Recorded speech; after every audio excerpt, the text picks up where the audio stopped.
Lawmakers are scrambling to try to find a way to fund higher ed and social services. We'll talk about it next on Capitol View.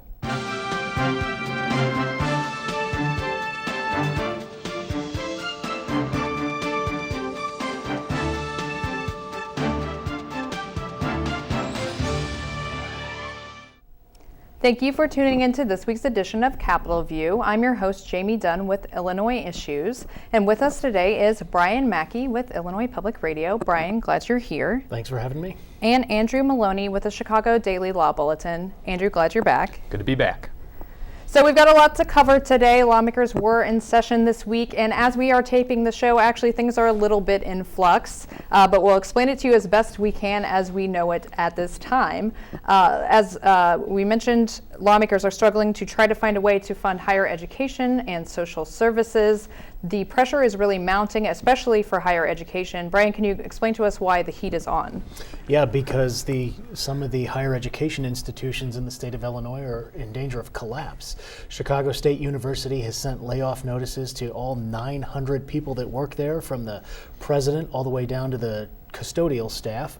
And they've said that if the state doesn't come through with its state funding by the end of the month, they could have to close. They've already compressed their semester this spring. They canceled spring break, and they're having commencement exercises, I believe, next week. We've also had layoff notices at a lot of the directional university and actual layoffs at Eastern, at Western, at Southern. And now there was news this week that the University of Illinois itself, which has everybody has said, wow, the U of I has all this federal money, they get a lot of tuition money, they have international students, they have done better than other state universities during this crisis. But now even the U of I is looking at potentially laying off 100 civil service employees later this year. That's just in one union, and they wouldn't comment on whether that would apply to other areas of the campus as well. And Andy, we saw early in the week kind of talk of a few different plans out there moving. We've seen some Republicans actually start to speak up about trying to get some funding to higher ed. What happened early this week as far as plans that were rolling around? Right. Well, I think you're starting to see some of that pressure translate politically, at least amongst rank and file members. There were two plans, as you mentioned. One of them would fund all 9 public universities and MAP grants, about $600 million or $550 million in between there. And that was sponsored by one of the reps was a Republican, Mike Fortner. And there didn't seem to be an appetite for that with House Speaker Michael Madigan. I think his spokesperson said that's a distant third. There was another bill sponsored by Rita Mayfield that basically wanted to fund Chicago State, which obviously is in a crisis situation, as well as Eastern, Western, and SIU, basically sort of the other public institutions in the state that are in sort of the most dire situations. And like I said, I think that's a result of this pressure that you mentioned that's been building. There is some willingness among some members to sort of go out and say, we do need to fund this, and we're willing to consider these stopgap measures. So early in the week, we saw a bill that would have given a little bit of money to all the universities, and then, as you said, a bill that would have given a much larger portion to just the ones that were struggling, except SIU would have gotten a pretty small cut. Brian, there's a lot of politics going on, regional and party politics here. Can you explain kind of what goes into the thought process on both of those bills? Yeah, I mean, well, you have so many different dynamics at play, as you mentioned. Obviously, there's the big dispute between Governor Rauner and the Democrats who control the General Assembly over whether you should just do an entire budget. Do you want to keep alleviating crises? Every time you put a Band-Aid on the state budget and it sort of delays the ultimate day of reckoning, I think there are Democrats who would rather see an entire budget passed. The governor also says he'd rather see an entire budget passed, but he wants his pro-business and union weakening agenda attached to that budget and done at the same time, or at least so he said in the past. Then you have potential racial disputes even, because Chicago State University serves a predominantly African-American population. And so legislators up there say it would be a betrayal of that community to allow that university to close. And then, of course, there's the geographic disparities that are so important in Illinois politics, as you have downstate legislators where Eastern Illinois University, Western, Southern, those are big job providers in their communities. And people don't want to see those universities damaged either. I think it's interesting to note that even when the Democrats put up a huge spending bill, I think it was last week or the week before, no Republicans voted for it, but at least one Republican voted present, and two of them were not voting, which suggests they were in the building but didn't vote their switches. So it's not necessarily that they've broken from the governor fully and joined the Democrats, but it certainly signals some dissension or restlessness in the ranks, maybe. Well, and to that, Andy, this proposal coming forward with Republican backing would probably indicate that the governor is at least willing to do some sort of patch without any of the turnaround agenda, right? Right, and he's signaled, I think, that to the extent that you can pay for some of this stuff with special funds, he's willing to kind of go that direction. And these proposals kind of do that. They look at these special funds and say, well, this isn't going to patch the hole for the entire year, but we do have this source of money. We can sort of forgive debt in these special funds, as well as like the Education Assistance Fund being one of the sources, and sort of at least give the universities a chance to keep operating. We're at least willing to do that, but as he's continuously insisted, he doesn't want to pass something and sign something that there's not money to pay for without, as you said, his turnaround agenda. Yeah, and I think that's why it's maybe worthwhile for us as we take this to not get too bogged down in any one particular proposal, because things are changing so quickly. One of the big House proposals that came out Thursday afternoon did have a lot of general revenue money. It wasn't that special fund money, and the governor's office has once again sort of reiterated the governor's position that no, I'm not going to spend out of the state's main checking account when that money has already been obligated through contracts that the governor's office has put out with social service providers and people who pick up trash at various state facilities and things like that. I would like to touch on that bill a little, though, because it does cover social services as well, correct? It ties the two together. That's right, yeah. And so, I mean, this is, there's been all this talk of potentially compromising this week. Now, again, and things are changing a lot as we're taping this, but you wonder, so the Democrats have added a lot of more things that had been discussed previously, the House Democrats, onto this spending bill, and that raises the question, well, is it a negotiating position? Do they just want the governor to up the amount he's willing to spend by coming back with a really high counter offer, or is it an attempt at a poison pill to kind of tank these negotiations and prolong the impasse and presumably increasing pressure on the Republican caucus? Because a lot of these institutions that we talked about, especially downstate, are represented by Republican legislators, and you've got to imagine they're feeling the heat back in their districts over people being laid off and local businesses suffering as well. Well, and some of this could potentially just be part of the legislative process, too, if lawmakers see this as an opportunity, and maybe the only opportunity for a while to get things funded. Of course, they'd want to throw in anything they can get in there, right? That's right, yeah. I mean, it's the old Christmas tree effect.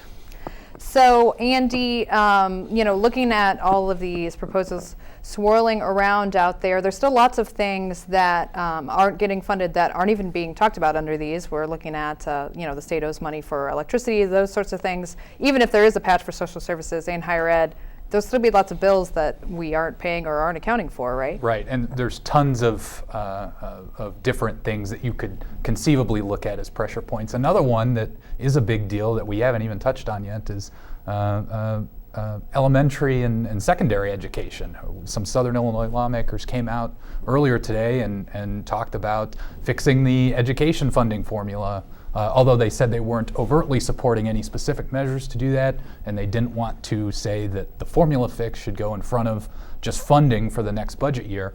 But like you said, that creates a lot of these different divisions that can certainly come into play, even when you're talking about higher ed and some of these specific ideas.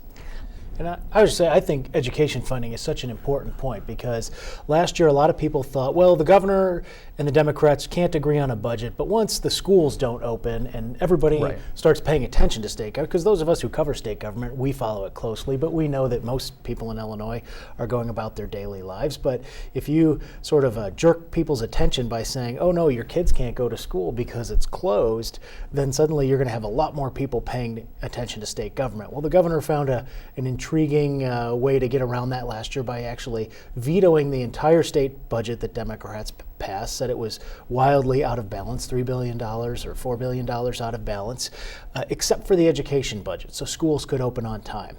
And he indicated he wanted to continue that strategy this year in his budget address by saying, no game, send me a quote-unquote clean education funding bill right now, and let's just take that off the table. Let's not use them in this dispute we have over whether to tie the budget-making process to his pro-business, anti-union legislation he wants to see passed.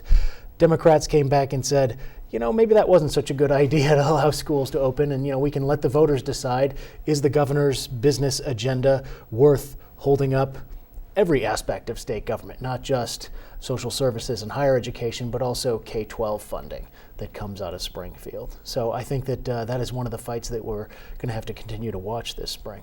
Well, and I want to get into the weeds just for a second here on where some of the money would be coming from for this patch, because I think, we talk about budgets in Illinois and often we're talking about magic money or fund sweeps, but these two funds, actually a fund that would fund social services and education, were created specifically to fund these areas. Brian, can you tell us a little bit about where this money is actually coming from? Because I'm sure folks are kind of like, where are they finding money all of a sudden?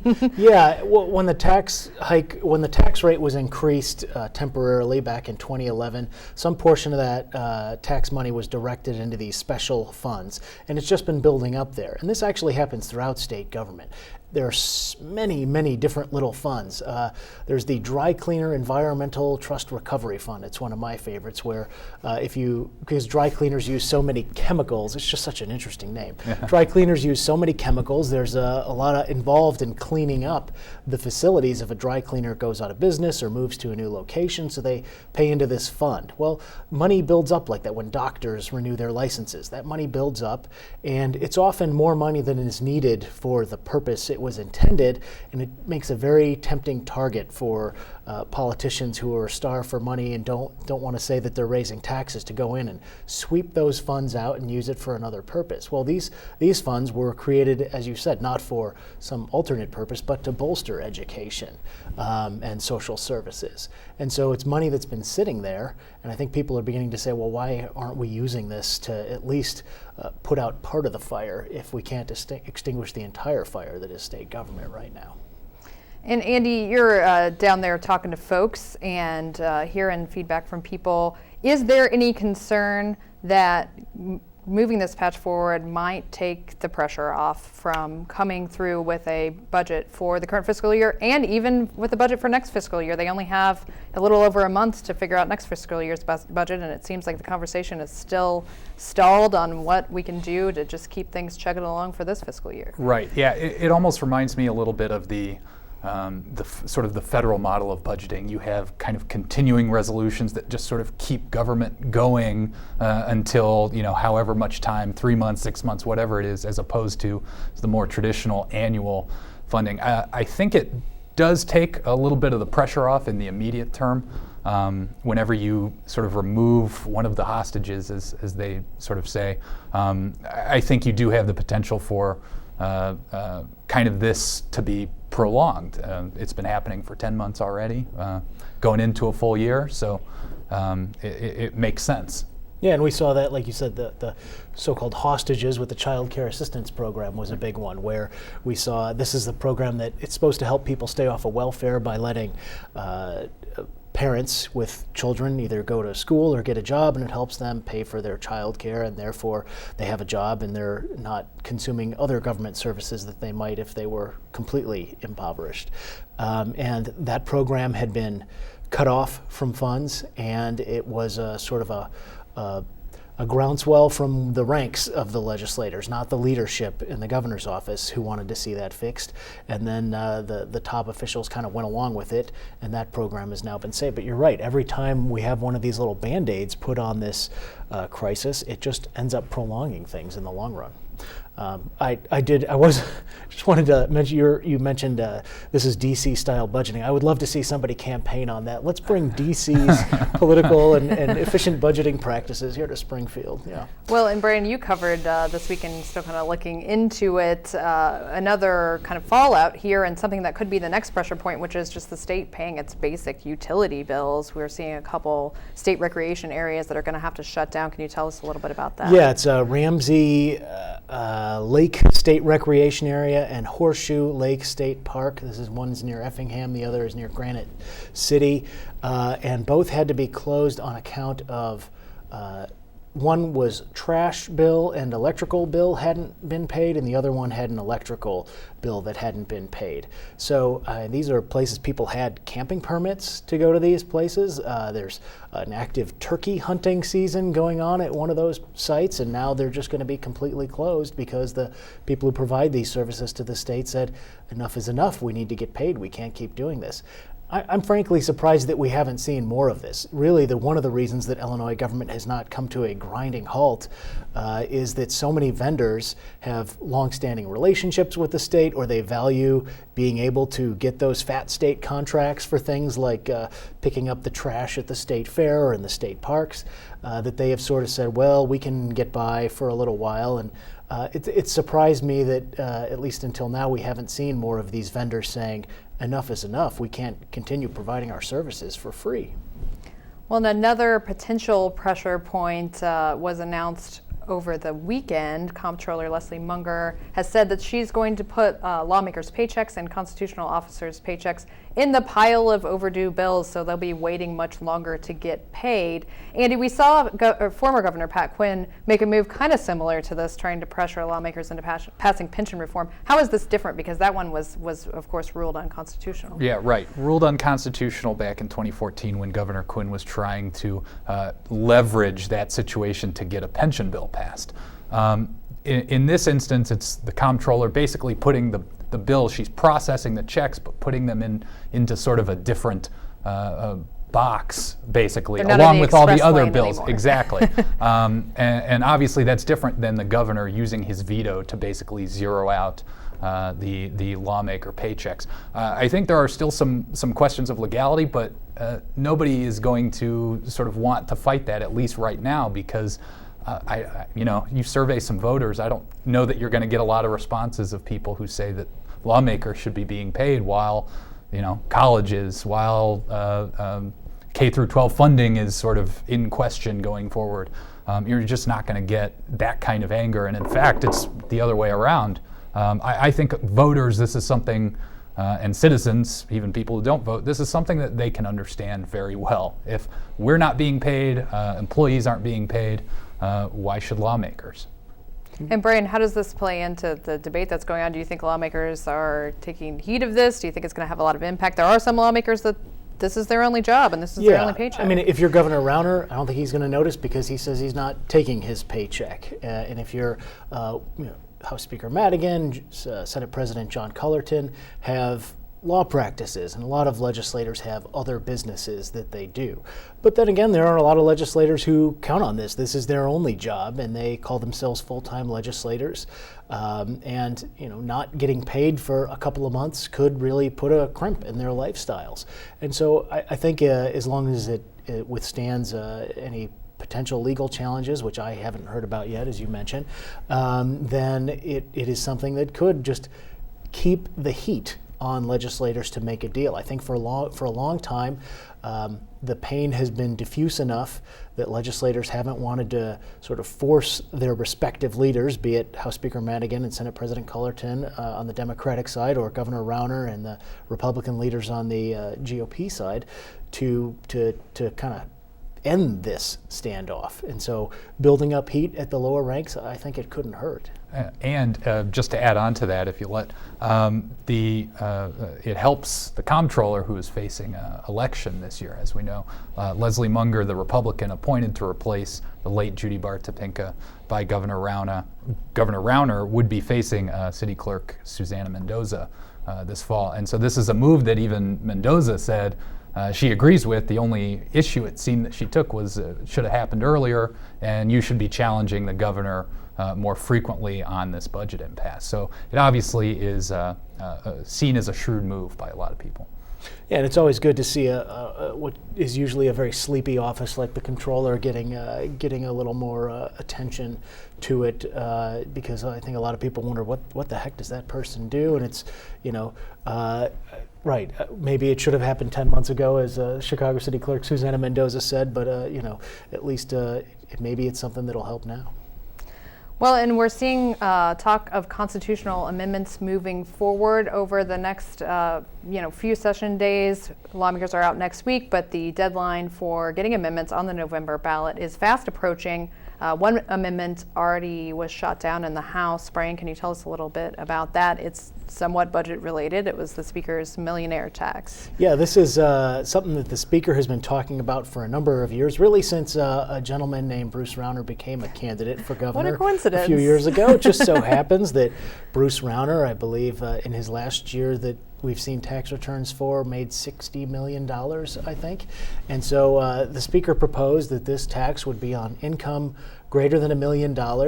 It would go directly to fund schools. It would be apportioned equally per student. So not using the state's complicated funding formula, but just if you have 1% of the school kids in your school district statewide, then you get 1% of the funding, so forth.